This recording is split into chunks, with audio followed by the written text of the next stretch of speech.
만약 당신이 자율신경계에 문제가 있다면 당신의 삶 속에서 그 원인을 찾아야 합니다. 불규칙한 식사 후에 극심한 피로와 무기력감을 느끼는 사람들이 정말 많습니다. 특히 늘 피곤함을 느끼는 분들이 그렇죠. 이런 분들에게는 5552 혈액순환에 매우 유용합니다. 그 이유는 5552이 우리 몸의 회복력을 만들어내는 가장 빠른 방법이기 때문입니다. 안녕하세요. 지식관상 독자 여러분. 편안한 유해과의 김준영 원장입니다. 원인 모를 통증. 통증은 나타나는데 그 원인은 밝혀지지 않습니다. 원인을 찾지 못하고 그 원인이 예전 상태에 머무르지 않고 점점 더 발전합니다. 그러다 보면 여러 다른 증상들이 겹치게 되죠. 그런 통증을 극복하기 위해 우리는 종종 진통제를 복용합니다. 잠도 잘 오지 않아 수면제도 먹습니다. 소화도 잘 안 되니 소화제도 먹죠. 이런 분들이 계속 버티다 보면 고혈압, 당뇨병 등 다른 질병들이 계속해서 진행됩니다. 우리는 증상을 줄이기 위해 계속해서 약을 먹습니다. 진통제는 통증을 가려주지만 원인을 제거하지는 못합니다. 고혈압, 당뇨병, 그리고 다른 모든 것들도 마찬가지입니다. 자율신경계 자체는 우리 몸의 일부입니다.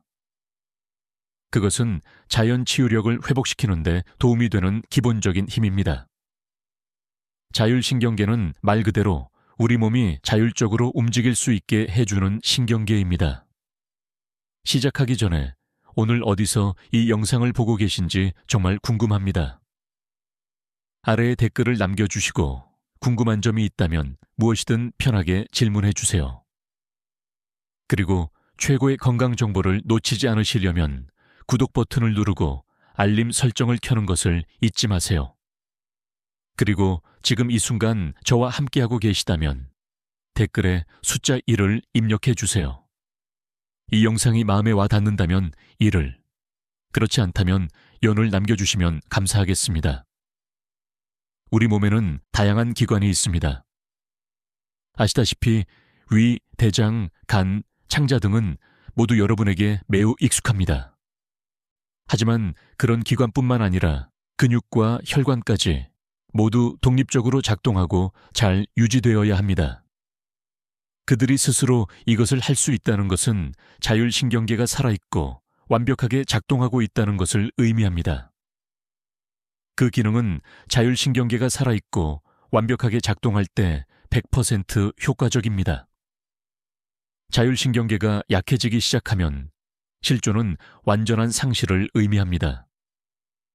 일부 사람들은 자율신경계를 완전히 상실했지만 대부분은 심각한 손상을 입습니다. 우리는 이 모든 것을 합쳐서 자율신경 실조증이라고 부릅니다. 하지만 아직 자율신경 실조증을 정확하게 진단하는 방법을 안내하는 교과서는 없습니다. 교과서에 없기 때문에 많은 회사들이 교과서에 따라 환자를 치료할 때 항상 막다른 골목에 부딪힙니다. 그들은 스트레스 때문이에요. 잠을 못 자서 그래요. 다른 문제를 필요로 하는 정신적인 문제예요. 등등의 말을 합니다. 왜 현대인에게 자율신경 실조증이 흔할까요? 저는 이것이 정말로 일어나는지 궁금합니다. 우리의 활동 대부분은 앉아서 일하는 것과 관련이 있습니다. 앉아서 일하면 어떻게 될까요? 여러분 모두 시도해 보셨겠지만 이렇게 앉아서 허리를 숙이고 이렇게 화면을 보는 자세는 척추에 매우 해롭습니다. 게다가 앉는 자세 자체가 골반을 휘게 만듭니다. 골반이 휘면 척추도 휘게 되죠. 일자목, 거북목과 같은 문제들이 위에서부터 시작되면 중간에 있는 척추가 많은 어려움을 겪게 되어 자율신경계에 문제를 일으킵니다. 이 현대적인 업무는 피할 수 없죠. 걸어 다니면서 일할 수는 없습니다. 대신 저는 앉아서 이메일을 확인하거나 휴대폰으로 메시지를 보내거나 컴퓨터로 작업합니다. 이 모든 일의 대부분은 앉아서 하는 것과 관련이 있습니다. 이러한 좌식 생활 방식은 사무실뿐만 아니라 집에서도 적용됩니다. 대부분의 사람들은 집에 편안한 소파를 가지고 있죠. 이 편안한 소파 자체가 척추에 좋지 않습니다. 특히 소파에 오래 앉아 있는 사람들은 건강한 척추를 유지하기 어렵습니다. 과거와 비교하면 예전에는 사람들이 서서 걸어 다니며 일하는 일이 많았지만 지금은 앉아서 해야 하는 일이 훨씬 많습니다. 현대인들은 할 일이 너무 많아서 그것을 점점 더 발전시키고 있고, 저는 척추가 훨씬 더 빠른 속도로 퇴화하고 있다고 다시 말씀드릴 수 있습니다. 자율신경계가 손상되면 첫 번째로 어려운 문제는 제 몸의 근육이 제대로 움직이지 않는다는 것입니다. 물론 팔 근육도 근육이지만 우리가 의식적으로 움직일 수 없는 근육들도 있지 않습니까? 이 중 첫 번째는 혈관 근육입니다. 혈관 근육은 상황에 따라 끊임없이 수축하고 이완해야 합니다. 피가 많이 필요하면 조금 이완됩니다. 피가 덜 필요하면 수축하죠. 혈압이 조금 더 높고 멀리 이동해야 한다면 다시 수축합니다. 필요하지 않으면 이완되죠. 이것이 첫 번째로 일어나는 일입니다. 두 번째는 장의 연동 운동입니다. 장은 규칙적으로 움직입니다. 이것을 연동 운동이라고 합니다. 이 과정이 중단되면 결국 소화가 불가능해집니다. 자율신경계 문제는 단순한 피로나 단순한 스트레스와는 완전히 다릅니다. 무엇이 다른가요? 단순한 피로. 며칠 쉬면 상태가 좋아집니다. 며칠이 걸리지 않더라도 오늘은 일찍 자야겠다 고 말하면 10시간 정도 잤습니다. 평소에는 6시간 정도 자는데 오늘은 10시간을 잤습니다. 주말에 푹 쉬었습니다. 월요일에 말하면 괜찮습니다. 제 상태가 좋아졌습니다. 만약 그렇다면 그것은 단순한 피로입니다. 현재 상태에서 자율신경계 문제를 치료하기는 매우 어렵습니다. 그것은 우리가 자율신경계 문제의 원인을 찾을 수 없기 때문입니다. 만약 그렇다면 치료가 불가능할 것입니다. 이것이 불치병일까요? 전혀 아닙니다. 자율신경계에 문제가 있다면 먼저 자신의 삶 속에서 문제점을 찾아야 합니다. 하지만 자율신경계가 손상될 수 있는 명확한 이유들이 있습니다. 첫 번째 이유는 척추 문제입니다. 허리 디스크, 목 디스크 등 여러 문제에 대해 많이 듣습니다. 오늘날 특히 사무직 질병인 거북목 등은 기본적으로 이러한 문제들 때문입니다. 이곳에서 자율신경 실조증이 시작됩니다. 자율신경 실조증이 발생하면 몸의 자연 치유력이 저하되고 사람에 따라 다양한 증상이 나타납니다. 그렇다면 척추에 이 문제를 일으키는 원인은 무엇일까요? 첫 번째 문제는 척추의 균형 문제입니다. 왜 척추의 균형에 문제가 생길까요? 목과 골반의 문제가 척추 문제를 일으킬 수 있습니다. 자율신경계는 척추에서 시작되는 교감신경과 주로 뇌신경과 천골신경에 의해 제어되는 부교감신경으로 구성됩니다. 척추에 문제가 생기면 교감신경이 빠르게 증상을 나타낼 가능성이 높기 때문에 척추가 매우 중요합니다. 그 중에서도 척추 압박은 목 문제와 골반 문제의 조합의 결과입니다. 하지만 목이 훨씬 더 중요한 역할을 합니다. 그 이유는 신경이 결국 뇌의 모든 정보를 처리해야 하기 때문입니다. 무언가 여기에 닿았다는 신호는 뇌로 올라갑니다. 그러면 뇌는 위험하지 않아, 괜찮아 라는 신호를 보냅니다. 만약 뇌가 위험해, 빨리 여기서 벗어나야 해 라고 말하면 그곳에서 빨리 벗어나도록 설계되어 있습니다. 많은 현대인들은 목에 많은 문제를 가지고 있습니다. 물론 그들의 골반도 틀어져 있지만 목에 문제가 더 많기 때문에 교감신경계 문제에 더 취약합니다. 특히 많은 사람들이 잠을 못 자기 때문에 누워서 휴대폰을 사용합니다. 이것은 목의 약 90%에 영향을 미칩니다. 그래서 무언가를 앉아서 할 때와 마찬가지로 누워서 그 일을 할 때 목에 훨씬 더 많은 영향을 미칩니다. 이렇게 생각해 보세요. 우리가 머리를 과도하게 사용하면 자율신경계 문제는 반드시 발생합니다. 그래서 이러한 생활 습관을 파악하고 조정해야 합니다. 나이가 들면서 뇌종양과 같은 뇌 문제가 증가하는 경향이 있습니다. 그런 문제가 없더라도 뇌혈관 파열, 뇌혈관 막힘, 치매, 기억 상실과 같은 뇌 관련 문제가 많이 있습니다. 사람이 나이보다 훨씬 빨리 퇴화하는 이유 중 하나는 뇌로 가는 혈액순환이 좋지 않기 때문입니다. 뇌세포는 신체 산소의 20%를 사용합니다. 이것은 뇌의 크기를 고려할 때 매우 큰 양입니다. 이를 위해서는 매우 큰 혈액 공급이 필요합니다. 결국 혈액의 5분의 1이 뇌세포를 먹여 살리기 위해 공급되어야 합니다. 그래서 우리는 뇌의 혈액순환 과정을 이해해야 합니다. 그것은 심장에서 목을 거쳐 머리로 갑니다. 혈액순환 과정 자체는 자율신경계와 관련이 있습니다. 그래서 목 문제가 발생하면 자율신경계 문제도 발생합니다. 이로 인해 뇌로 가는 혈액순환이 점점 더 나빠지고 혈액순환이 나쁜 뇌는 다양한 증상을 나타냅니다. 최근에는 이러한 이유로 치매에 걸릴 가능성이 높아진다는 연구 논문이 많이 나오기 시작했습니다. 서 있을 때보다 누워 있을 때 혈액순환이 훨씬 좋습니다. 이상하게도 많은 사람들이 식사 후에 극도로 피곤하고 지치는 것을 느낍니다. 특히 현대에는 그런 사람들이 많습니다. 우리는 그냥 식곤증이야 라고 말하며 그들을 쉽게 무시합니다. 물론 일부는 식곤증을 앓습니다. 일부는 식사 후에 잠시 졸음을 느끼지만 건강이 좋지 않고 자주 피곤한 사람들에게는 식사 후에도 눕는 것이 혈액순환을 개선하는 데 도움이 될 수 있습니다.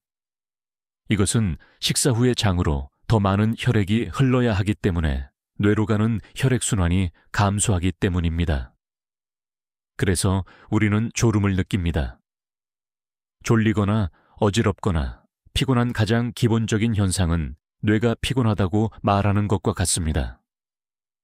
이를 개선하기 위해 우리 몸은 끊임없이 우리를 눕히려고 노력합니다. 우리를 기절시키고 지치게 하고 아무것도 할 수 없게 만듭니다. 그런 다음 우리를 졸리게 만듭니다. 눕고 자는 것이 몸이 회복하는 가장 빠른 방법입니다. 결과적으로 우리 장이 음식으로 과부하되어 역류성 식도염이나 다른 장의 소화불량과 같은 문제를 일으킬 수 있습니다. 하지만 이것은 뇌 건강에 비해 매우 작은 문제입니다. 따라서 뇌 건강에 더 관심이 있고 너무 피곤할 때 먹고 나서 더 피곤해진다면 눕는 것이 뇌 건강에 훨씬 더 유익할 것입니다. 식사 후에 기운이 없고 머리가 작동하지 않고 너무 피곤하고 몸이 무겁고 아프다면 극복하기 위해 일어나서 걸어 다니는 것에 신경 쓰지 마세요. 그냥 누우세요. 식사 후에 누울 때 이런 것들이 도움이 되는 사람들을 위해 누울 때 해야 할 몇 가지가 있습니다. 대부분의 사람들은 목과 어깨가 뻣뻣합니다. 누워서 이렇게 팔을 들면 혈액순환을 개선하는 데 도움이 됩니다. 많은 사람들이 그렇게 자면 역류성 위산 역류를 겪는다고 불평합니다. 그들은 그것에 대해 너무 걱정해서 잠을 잘 수 없습니다. 그들은 식사하고 누운 후에 상태가 악화된다고 말합니다. 어떤 사람들은 상체를 똑바로 세우고 자면 위산 역류를 예방하고 더 잘 자는데 도움이 된다고 말합니다. 하지만 이런 사람들에게는 소화기 문제, 특히 위산 역류에 더 집중해야 합니다. 맞습니다. 그래서 상체를 들어 올리더라도 조금만 들어 올려야 합니다. 너무 많이 들어 올리면 누웠을 때 혈액순환을 개선하려는 목적에 어긋납니다. 그래서 어디에 집중하느냐에 따라 눕는 자세를 바꾸거나 비슷한 것을 하는 것이 가장 좋습니다. 누구나 너무 많이 먹고 누우면 문제가 생길 수 있습니다. 위 문제를 일으키는 첫 번째 원인은 과식이기 때문입니다.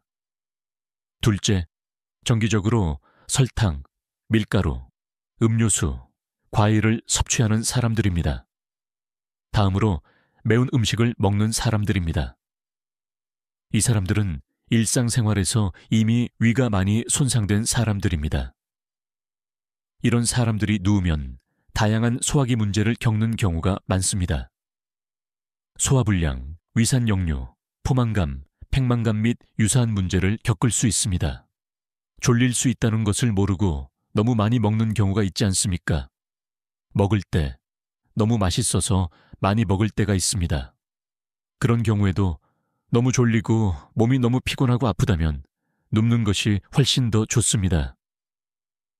이 순간을 극복하고 이러한 문제가 계속 반복되고 더 빈번해지면 식사 후에 잠시 자는 것을 기대할 수 있습니다.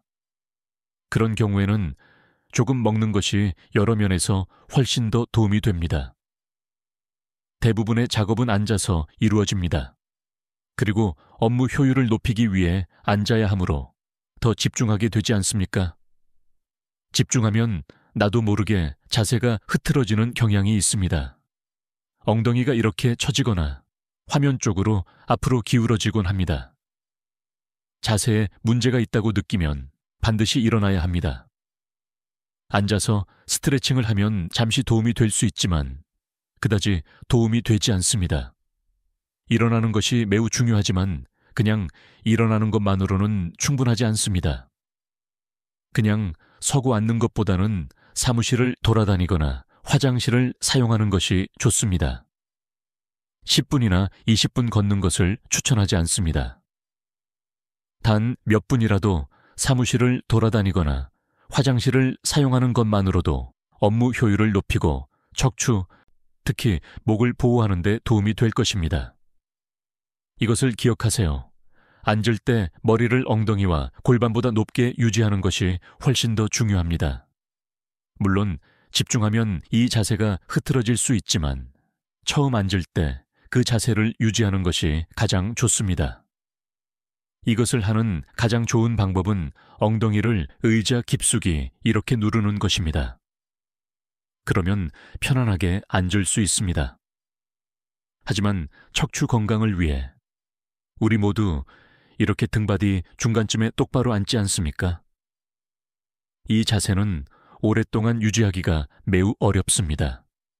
일어나는 일은 앞으로 기울어지고 앞으로 기울어지면 골반이 머리가 앞에 있는 자세로 앞으로 이동한다는 것입니다. 여기서 더 집중하면 이렇게 구부정하게 됩니다. 그래서 이것이 척추의 최악의 자세입니다. 머리가 골반에 기대도록 자세를 다시 바꾸는 것이 중요하지만 일어선 후에는 잠시 일어나서 걷는 것을 정말로 추천하고 싶습니다. 나쁜 자세에 대해서는 모두 잘 알고 있습니다. 나쁜 자세에서 가장 큰 문제는 골반이 틀어지는 것입니다. 우리는 다리를 꼬거나 한쪽 다리로 서 있는 것부터 시작하여 골반이 틀어지는 다양한 나쁜 자세를 잘 알고 있습니다. 이것의 이유 중 하나는 골반이 이미 틀어져서 그 자세가 편하기 때문입니다. 그래서 다리를 꼬는 것이 편하면 한쪽으로는 잘 꼬아지지만 다른 쪽으로는 잘 안 꼬아집니다. 이것은 제 골반이 이미 틀어졌다는 것을 의미합니다. 둘째, 잠을 못 자서 누워서 휴대폰을 사용하는 경우가 많습니다. 이것은 제 목에 약 90%의 영향을 미칩니다. 그래서 앉아서 무언가를 할 때와 마찬가지로 누워서 그 일을 할 때 목에 훨씬 더 많은 영향을 미칩니다. 우리는 생활 습관을 바꿔야 합니다. 그 외에도 TV를 볼 때 저는 종종 앞으로 몸을 숙이고 목을 이렇게 구부리죠. 또는 소파나 발판에 누울 때 이렇게 저는 종종 목을 구부립니다. 전화를 받을 때처럼 머리를 과도하게 사용하면 자율신경계 문제는 반드시 발생합니다. 그래서 이러한 생활 습관을 파악하고 조정해야 합니다. 시작하기 전에 오늘 어디서 이 영상을 보고 계신지 정말 궁금합니다. 아래에 댓글을 남겨주시고 궁금한 점이 있다면 무엇이든 편하게 질문해 주세요. 그리고 최고의 건강 정보를 놓치지 않으시려면 구독 버튼을 누르고 알림 설정을 켜는 것을 잊지 마세요. 그리고 지금 이 순간 저와 함께하고 계시다면 댓글에 숫자 1을 입력해 주세요. 이 영상이 마음에 와 닿는다면 1을, 그렇지 않다면 의견을 남겨주시면 감사하겠습니다. 이러한 문제를 없애기 위해 약을 먹는 것은 여러 원인 중 하나를 제거하는 것이 아니라 그것들이 작동하는 것을 막는 것입니다. 이것은 여러 원인에 대해 여러 종류의 약을 먹는 것을 의미하며 많은 사람들이 여러 종류의 약을 먹고 있습니다. 약을 먹는 것은 원인을 제거하는 것이 아니라 증상을 줄이고 가리는 것일 뿐입니다. 근본 원인은 스스로 살펴봐야 합니다. 척추에서 그것을 찾아보세요. 경추가 당신이 겪고 있는 많은 자율신경계 문제의 근본 원인이자 핵심이라는 것을 기억하세요.